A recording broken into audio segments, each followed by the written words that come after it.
I want you to turn to the person next to you. I want you to look them in the eye, and I want you to introduce yourself as a genius. Let's begin.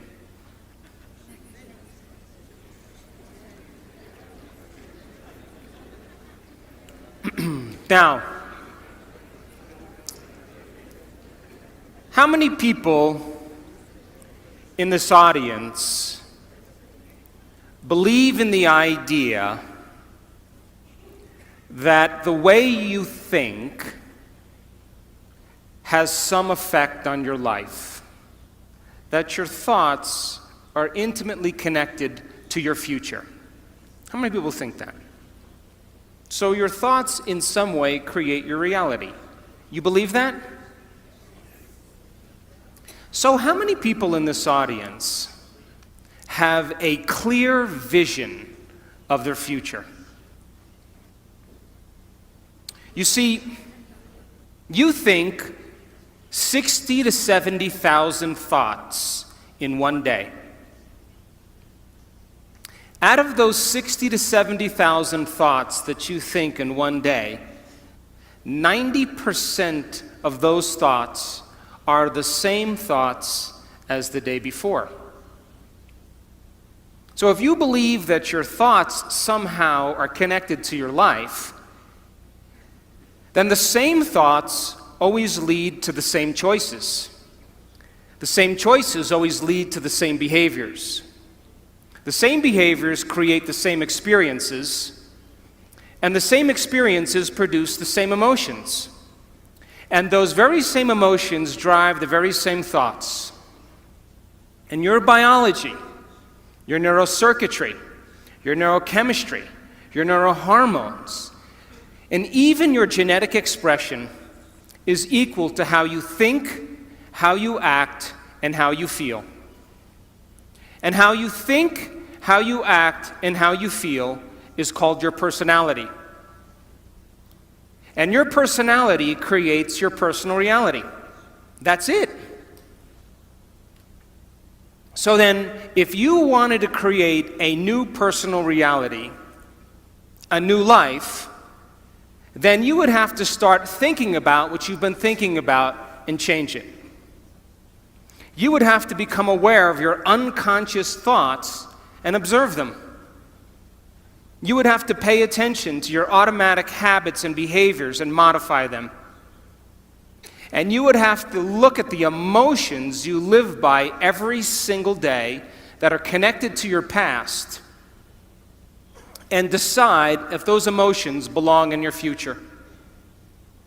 You see, most people try to create a new personal reality as the same personality, and it doesn't work.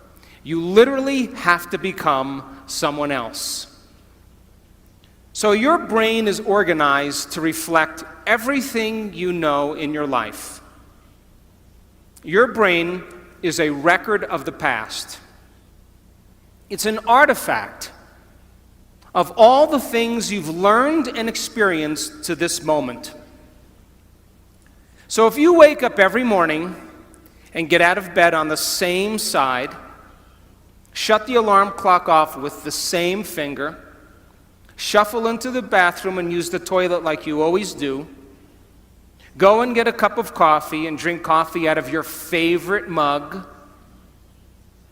then get in the shower and wash yourself off in the same routine way, drive to work, get to work, see the same people that push the same emotional buttons, do the same things that you've memorized and do so well, then hurry up and go home, and hurry up and check your emails, and hurry up and check your Facebook, and then watch your favorite television show, then hurry up and go to bed. Here's my question.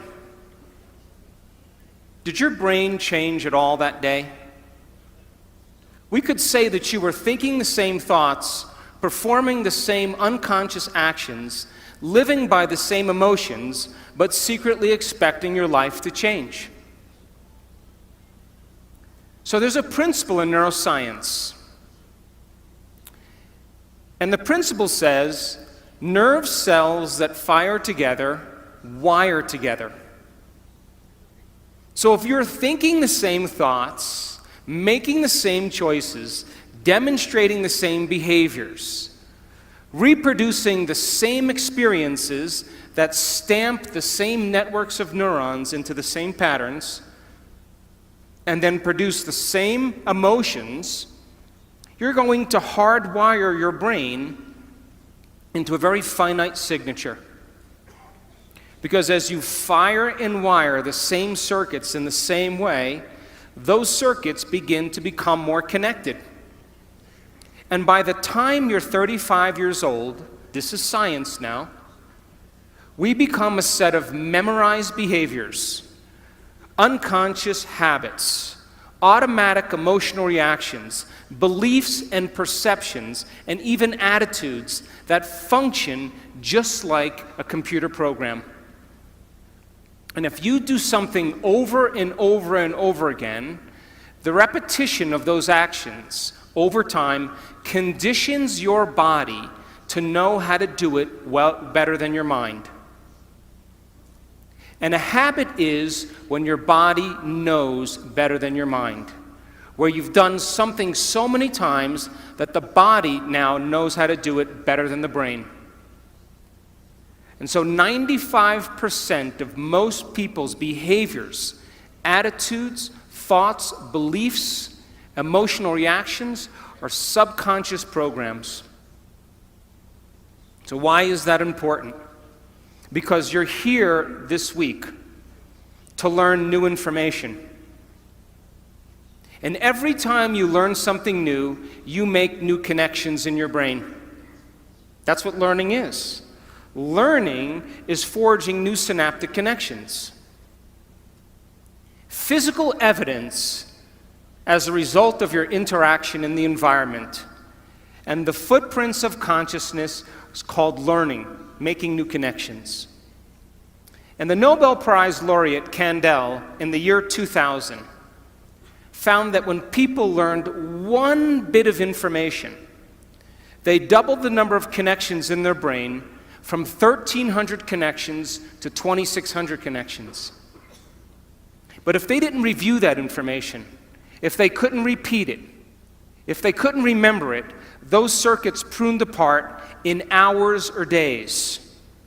So if learning is making new synaptic connections, then remembering is maintaining and sustaining those connections.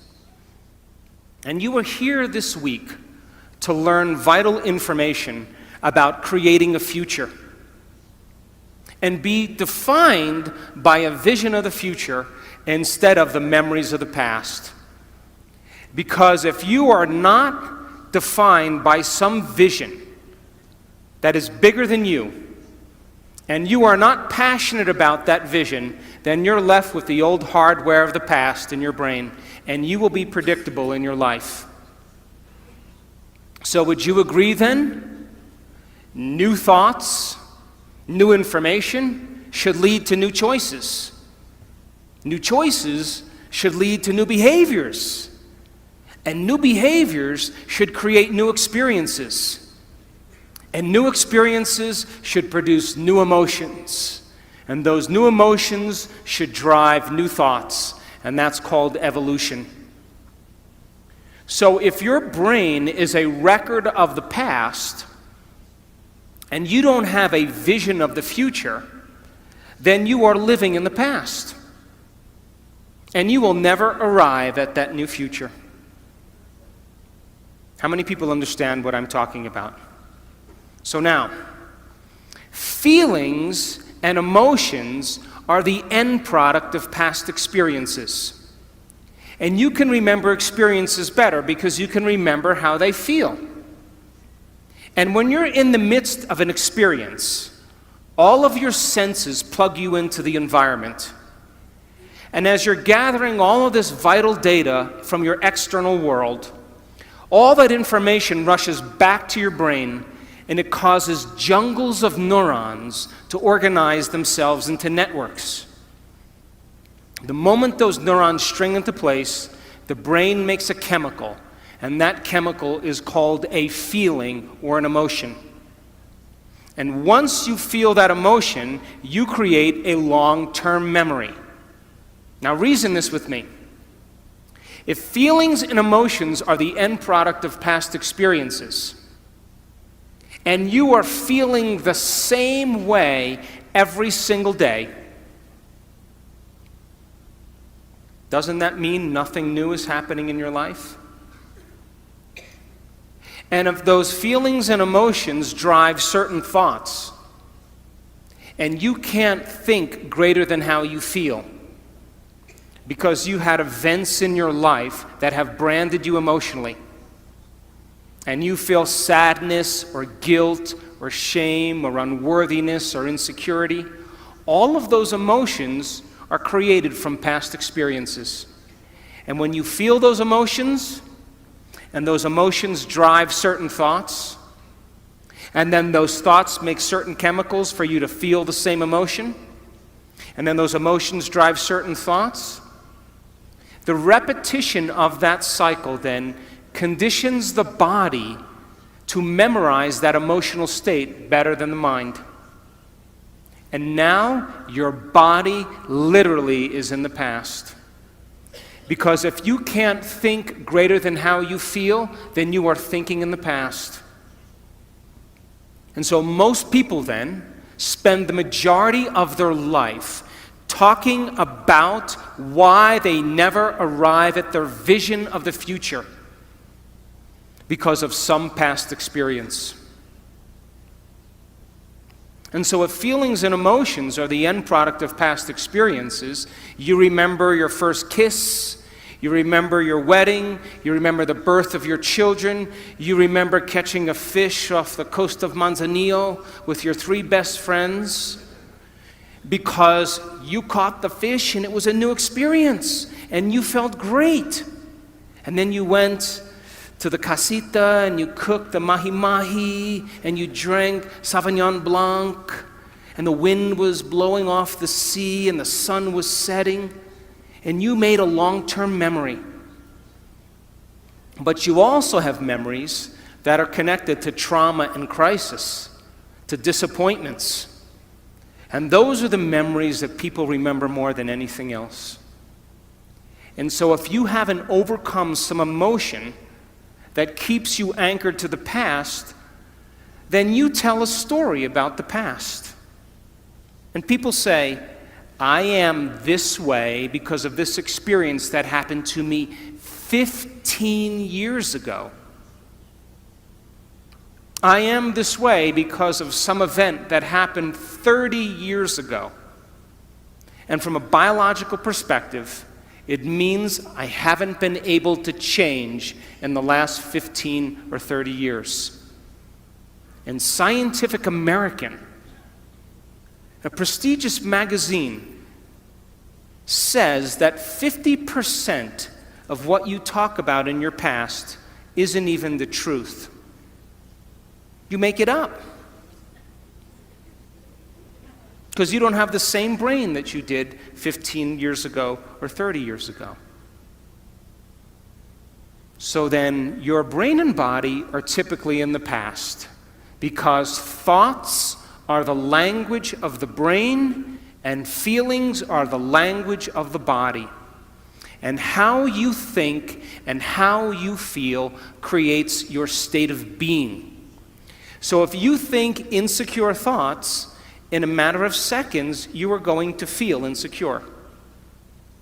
The moment you feel insecure, your brain is monitoring how you're feeling, and you think more insecure thoughts, which then makes you feel more insecure.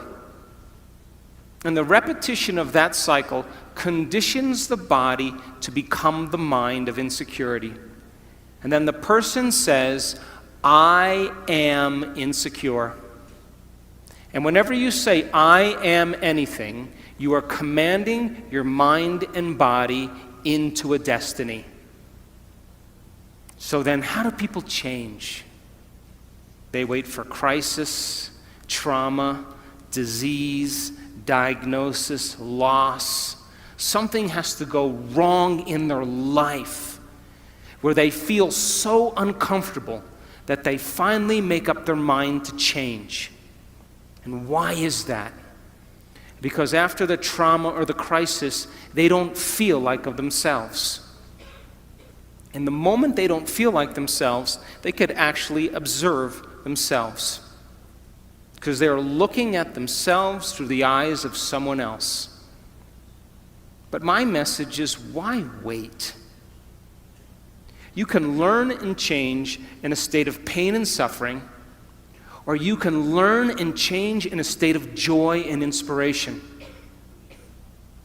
So then, if your brain is a record of the past, and you are living by the same emotions that have defined you for the last 10 years, and you keep thinking the same thoughts that make the same chemicals, and those same chemicals drive the same thoughts, then your body, as the unconscious mind, does not know the difference between an actual experience in your life that creates an emotion and an emotion that you're creating by thought alone. And so your body is believing it's in the same past experience 24 hours a day, 7 days a week, 365 days a year.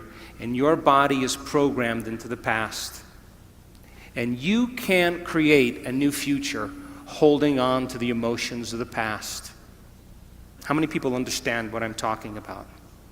So then, when you react to someone or something in your life, you have a choice. That when an event changes how you feel, there's a chemical change that's taking place in your body. And most people don't think they can control their emotional reactions. And so then when you react to some coworker or some relative or somebody in traffic, the moment you react emotionally, you are altered chemically. And if you don't know how to control your emotional reaction after that event, and you allow those emotions to linger for hours or days, you know what that's called? That's called a mood. Hey, Juanito, what's wrong with you? Oh, I'm in a mood. Really? Why are you in a mood? Well, this thing happened to me 4 days ago, and I'm having one long emotional reaction. And if you keep that same refractory period going on for weeks or months, that's called a temperament. Hey, why is she so angry? I don't know. Why are you so angry? Why are you so bitter? Why are you so enchilada?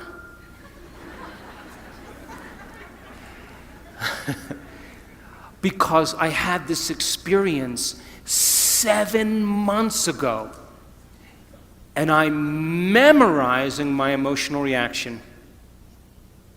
And if you keep that same refractory period going on for years on end, that's called a personality trait.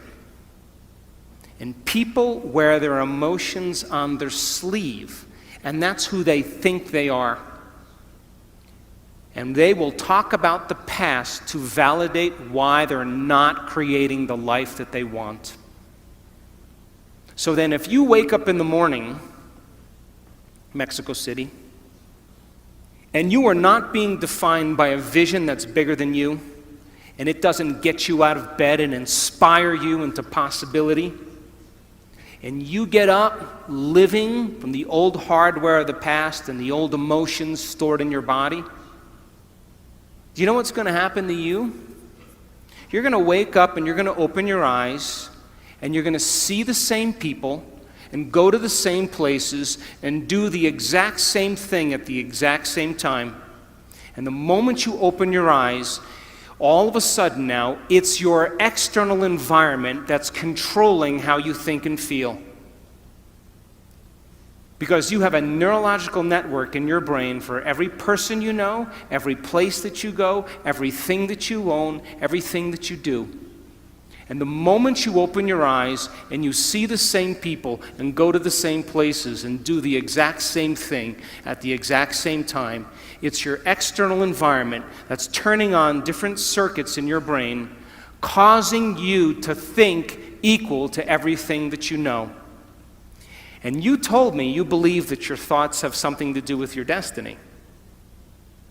And as long as you're thinking equal to your environment, you keep creating the same life. To change, to truly change, is to think greater than your environment, to think greater than the circumstances in your life, to think greater than the conditions in your world. And every great person in history knew this. Whether it was Mahatma Gandhi, Martin Luther King, the Wright brothers, Joan of Arc, they all had a vision. Couldn't see it, couldn't smell it, couldn't taste it, couldn't feel it, but it was alive in their mind. It was so alive in their mind that they began to live as if that future reality was happening in the present moment. So here's my question. Can you believe in a future that you can't see or experience with your senses yet, but you've thought about enough times in your mind that your brain is literally changed to look like the event has already occurred? The latest research in neuroscience says you can change your brain from living in the past to living in the future.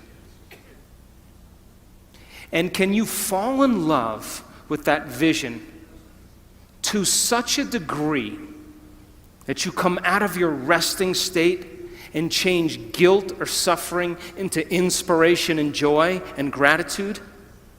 To such a degree that your body, as the unconscious mind, does not know the difference between that external event and what you're creating internally, so that your body believes it's living in that future in the present moment, and you begin to signal new genes in new ways to change your body to look like the event has already occurred. The latest research in epigenetics says you can change your body by thought alone. Now reason this with me. If there's physical evidence in your brain and body to look like the event has already occurred, your brain and body are no longer living in the past, they're living in the future. And you will walk right into your vision. Now, most people in this audience, all of you, have done something great in your life. You all have. Now reason this. You woke up one day, or you had a wild thought out of nowhere. And that thought was a possibility in the future. Something new you wanted to experience. And the moment you started thinking about this experience, the moment you started contemplating this potential reality, you turned on a part of your brain called the frontal lobe, the crowning achievement of the human being. It's 40% of your entire brain. It is the creative center. And it has connections to all other parts of the brain. And the moment you said, what would it be like to be a leader? What would it be like to be successful? What would it be like to have this vision come true? The moment you asked that open-ended question, you turned on this part of the brain. Because the rest of the brain is just a bunch of automatic programs. And now the frontal lobe, the creative center, wakes up. And it has connections to the entire brain. It's the CEO. It's the boss. It's the symphony leader of the brain. And the moment you get creative, the frontal lobe begins to select different networks of neurons that are stored in your brain from things you've learned or experienced.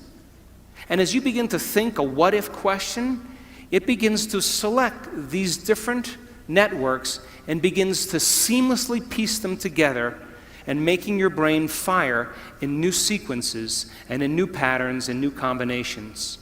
And whenever you make your brain work differently, you're changing your mind. Because mind is the brain in action.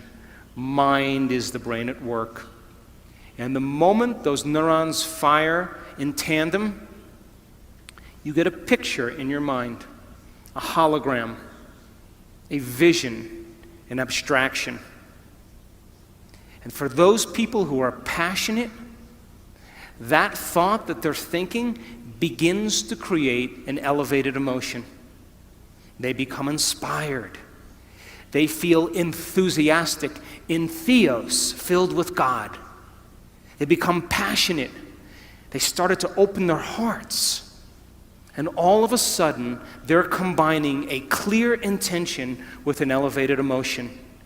And it's the combination of a clear intention and an elevated emotion in our research over and over again that proves then the person now is changing fundamentally, changing biologically, changing internally. And their brain and body are moving from living in the past into living in the future. How many people are still with me? Yes? So then think about this. When you do that, when you had that moment, you came out of your resting state, and then you started to write down all the things you were going to do to get to that vision, all the choices you were going to make, all of the experiences or goals you wanted to achieve, and all of the emotions and the joy you would feel. And when you were doing that, you were setting your sights towards that destiny. And then you did something really brilliant. You wrote down the choices you weren't going to make. You became aware of the behaviors you weren't going to demonstrate. You began to review certain experiences you wanted to stay away from. And then you looked at the emotions that would bring you to a lower level, and you began to separate the old self from the new self. And when you begin to do that, and you're observing the old self, it means you're no longer the program. Now you're the consciousness observing the program. And that's when you begin to objectify your subjective self. Now reason this. Let's say you've had some pretty rough experiences in your past. And those experiences caused you to feel sad and unworthy and guilty and judgmental. And you've gotten so used to feeling guilty and unworthy and judgmental that that's just feels normal to you. And then because you feel kind of victimized, then you blame people and you complain and you make excuses and you feel sorry for yourself, and that's your personality. And all of a sudden you say, today, I'm not going to do that any longer, because that's the old self. And then you start off your day and it goes really well for about 2 hours. And then all of a sudden, the moment you realize that you're no longer making the same choices as the day before, you are going to feel uncomfortable. It's going to feel unfamiliar. It's going to be uncertain. There's going to be some unpredictability. And we now know that people would rather hold on to their guilt and unworthiness than to step into the unknown, because at least they can feel something. And so the moment you stop making the same choices that you always make, get ready, because it's going to be uncomfortable. And that's the moment you're heading towards the new self. And we call it stepping into the river of change.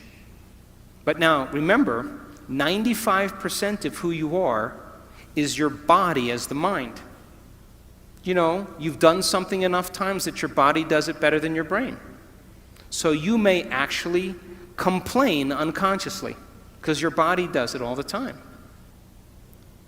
And all of a sudden you say, no complaining, no more blaming, no more feeling sorry for myself, no more talking about other people, I'm going to stop. You know what happens, don't you?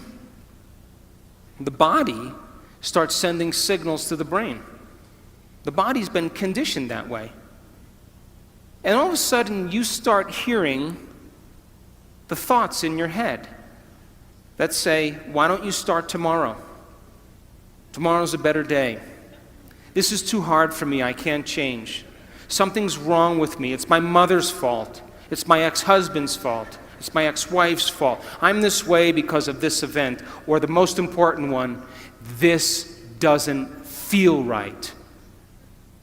And the moment you respond to that thought as if it's true, that thought leads to the same choice, which leads to the same behavior, that creates the same experience, that produces the same emotion, and the person says, this feels right.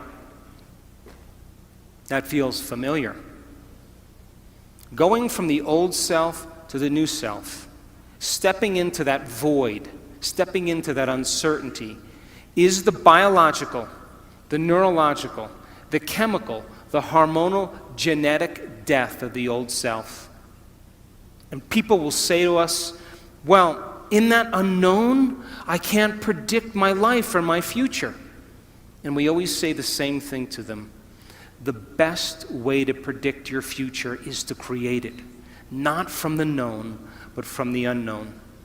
And when you and I get comfortable in the place of the unknown, that's where the magic happens. And it never happens in the known. So then, you are here this week as entrepreneurs. An entrepreneur, in the definition, if you read the definition of entrepreneur, there's one thing that's consistent in every definition, and that is individuals willing to take a risk. Stepping into the unknown, being defined by a vision of the future instead of the memories of the past. So if you don't have your vision clear in your mind by the end of this week, all of this information is philosophy. It's theory. It's intellectual data that's stored in your thinking brain. But there'll be a certain percentage of people in this room that will apply this information, that will personalize it, that will demonstrate it. And those people who learn the information and store it in their brain and can repeat it, those people who start thinking about what they're going to do with it, as they begin to think about what they're going to do with it, they begin to install the neurological hardware in their brain, priming them to a new future. And when you take all of this information and you say, how am I going to apply it to my life?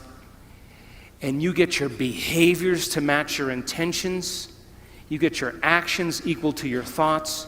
You've listened to great leaders. You've gotten specific information about success. You understand what it is, what emotional intelligence is, and how it is to change a culture. And you start applying it to your life. If you're able to do it, you are going to have a new experience. And that new experience is going to enrich the circuits in your brain, because that's what experience does. And then you're going to feel like a leader. You are going to feel successful. You are going to feel clear.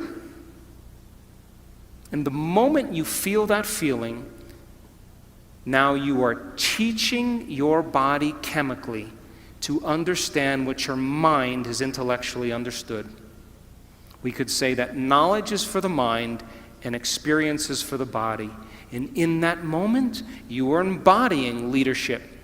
You are embodying success. You are embodying clarity. Why? Because the emotion is the experience in chemical form. And the moment you feel that emotion, you're teaching your body chemically to understand what your mind has intellectually understood. You are embodying knowledge. But now here's where the expert comes in. If you've done that experience once, you have to be able to repeat it. And great people in the world who are uncompromising, they keep working to reproduce the experience. And if you can reproduce that experience over and over again, neurologically and chemically, you will condition your body to become the mind of it. Now it'll be innate in you. It'll be second nature. It'll be easy. It'll be familiar. It'll be common. It'll be automatic. You've done it so many times that it is now who you are. So our job's then to go from philosopher to initiate to master, from mind to body to soul, from knowledge to experience to wisdom, and from thinking to doing to being. And you and I have all the biological and neurological machinery to do this. But some people will get all of this information and it'll be philosophical. They'll never apply it. Those people who actually apply it and have the experience once will think that that's defining them. But people who really embody and make it innate in them, the true leaders of the world, it becomes who they are. They don't have to think about leadership. They are leadership. They don't have to think about success. They are success. It's become who they are. And so I want to show you some slides now to piece this all together so you begin to understand exactly what I'm talking about.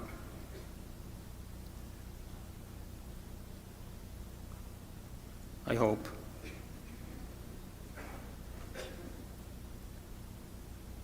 Here we go. So our research, and we've worked with many companies in the United States and in Mexico and in Europe. We've worked with Sony Entertainment, we've worked with Cisco, we've worked with Coca-Cola, we've worked with Pepsi, we've worked with a lot of different companies around the world. And we know that if you give people information, wow, this is a weird clicker, huh?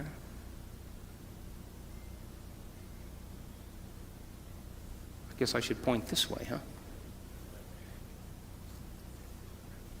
Can we go back to the last slide? Let's just have you do it, huh?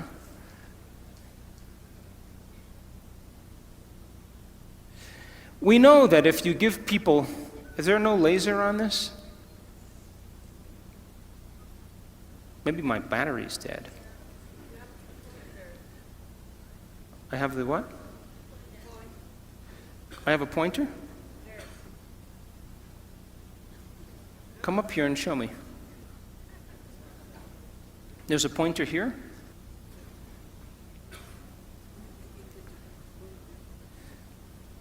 Oh, this is where I have to point. Oh, I get it. If you give people sound information, and then they can repeat that information, they're wiring it in their brain. They're creating a new model of understanding. If you show them how to apply that information, if they do it properly, they will have some type of transformation. That transformation isn't something that causes people to feel bad or unworthy. It causes them to open their hearts. It causes them to feel joy, to feel gratitude. They feel differently. And if you're able to then create that elevated emotion and you teach people more information, they will continue to transform themselves, and that's called evolution.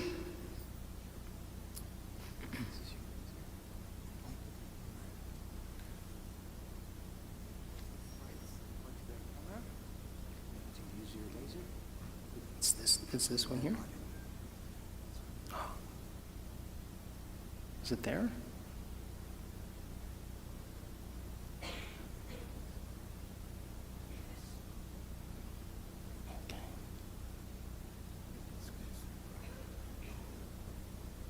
Yeah, I think that's what it is. Okay.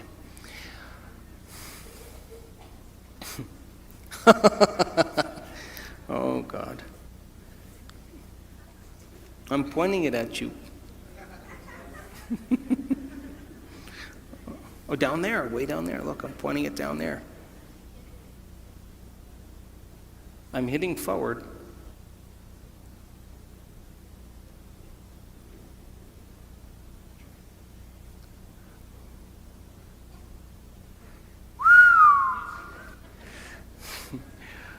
Okay, now let's get it to work.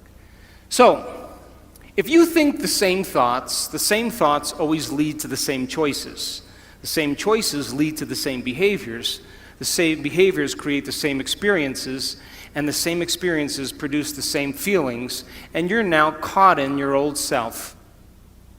But new thoughts should lead to new choices, and new choices should lead to new behaviors. New behaviors should create new experiences, and new experiences should create new emotions, and that should inspire evolution.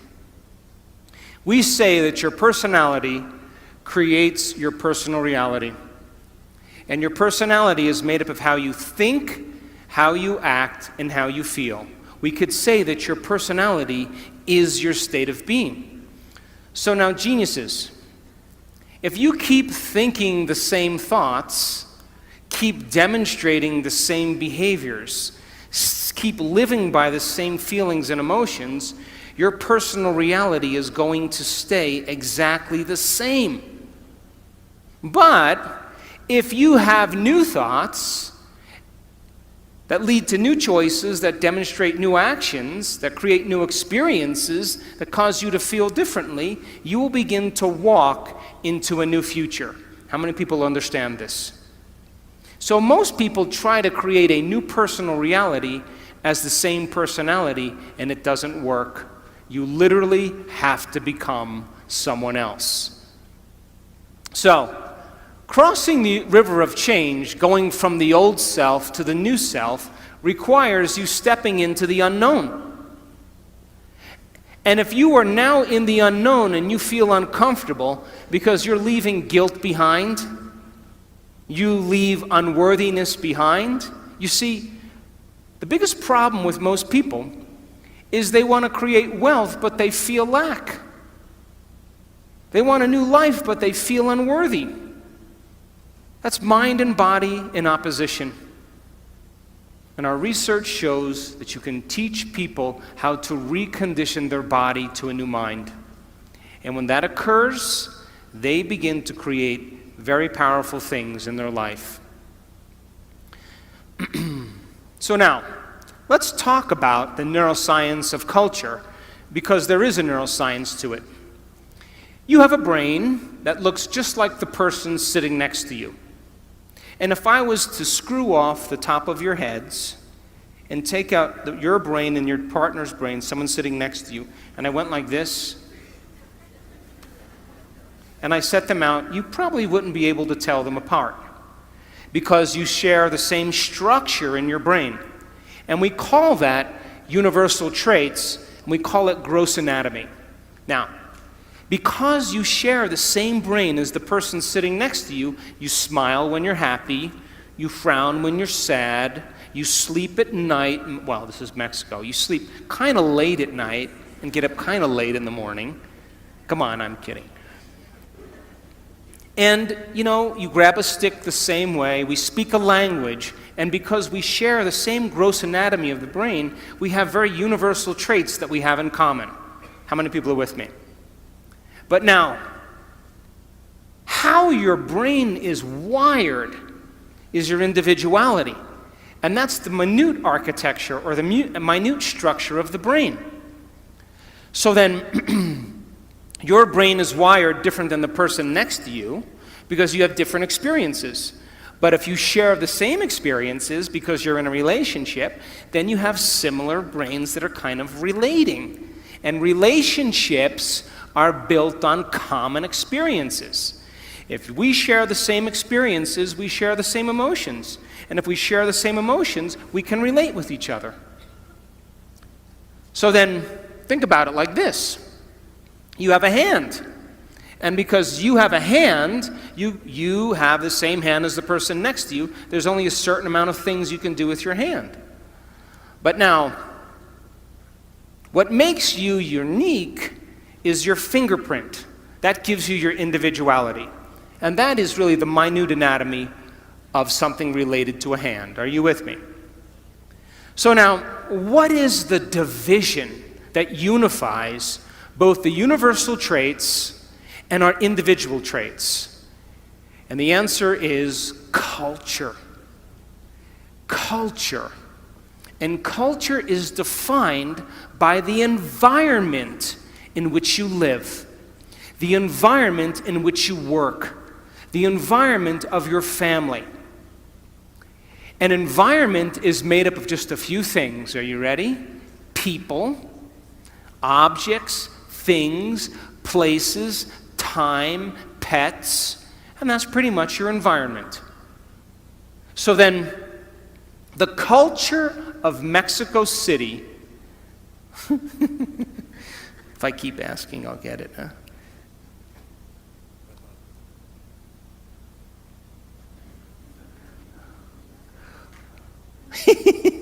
No red button. Yeah, but put it on there. See? Nada. All right, try again. Try a green one.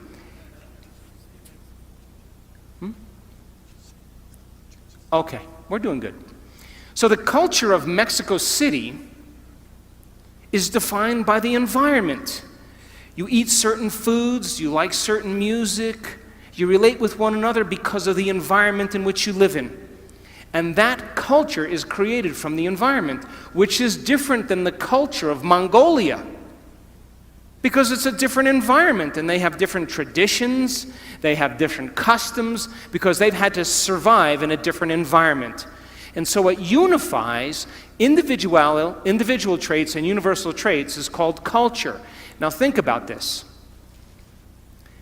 Most cultures are defined by the customs they have, the traditions, the language, their survival skills, their habits, their attitudes, their beliefs, their history, their arts, their social structures that have unified them as an individual culture. Are you still with me? So the people you work with, the people you relate with, the people you interact with, you share a similar culture that bonds you both as an individual and as a species called human beings. And Mexicans are different than Australians because they live in a different environment and they have different traditions. You still with me? But we could say then that culture typically is defined by things that have worked in the past. So then, most cultures then have a choice. To create a new culture means then you have to define your culture as a vision of the future. But most people, their cultures are based on the past-present reality. What does that mean? We are in a changing world, and the world is changing faster than most people can keep up. And if you are going to stay defined by a memory of the past, you will not keep up with this culture because we are creating a global culture. So then, what defines the vision of the future to change a culture? And the answer is a very clear intention, a clear purpose combined with an elevated emotion. And when you combine a clear intention, like a vision of the future, along with an elevated emotion of inspiration and joy, you will create an empowered individual. But here's the problem. To the materialist who's waiting for their wealth to show up to feel abundant, they're in their past. The person who's waiting for the success to feel empowered is in their past. The person who's waiting for their healing to feel wholeness, they're in their past. The person who's waiting for the riches to come to feel gratitude, they're in their past. They're materialists. In other words, you have to feel empowered in order for your success to show up. You have to feel abundant for your wealth to find you. You have to be in gratitude for you to create the life that you want. And by you teaching your body emotionally what that future could feel like ahead of the actual experience is changing your biology. Because most people wait for something outside of them to change how they feel inside of them. And when something outside of them changes how they feel inside of them, they pay attention to whoever or whatever caused that, and they create a memory. That's the old model of reality of cause and effect. waiting for something outside of you to take your pain away inside of you. The new model of reality is about causing an effect. That means then you have to feel gratitude every day for your new experience to occur. You can't wait for your success to feel empowered. You have to be empowered to create the success. And when you teach people how to do this, and they move into a new state of being, they begin to create the life that they want. How many people are still with me? But to the materialists, they would say, well, no, I'm going to wait for my money to come and then I'm going to give thanks. And those people pretty much are living by the emotions of the past. And if you're living by the emotions of the past, you are viewing your future through the lens of the past, and your vision will fade. Because when you bring up an elevated emotion, you will see the vision clearly. And leaders in history that changed the world knew how to change a culture. Look at Martin Luther King. He talked about justice and then got enough people inspired that they felt empowered enough to do something about it. People came out of the resting state. And so then you share the same brain as Martin Luther King. And being defined by a vision of the future begins to change a culture. But most people have the same thoughts or the same intentions, and they live by the same familiar emotions, and for the most part, they're in their past.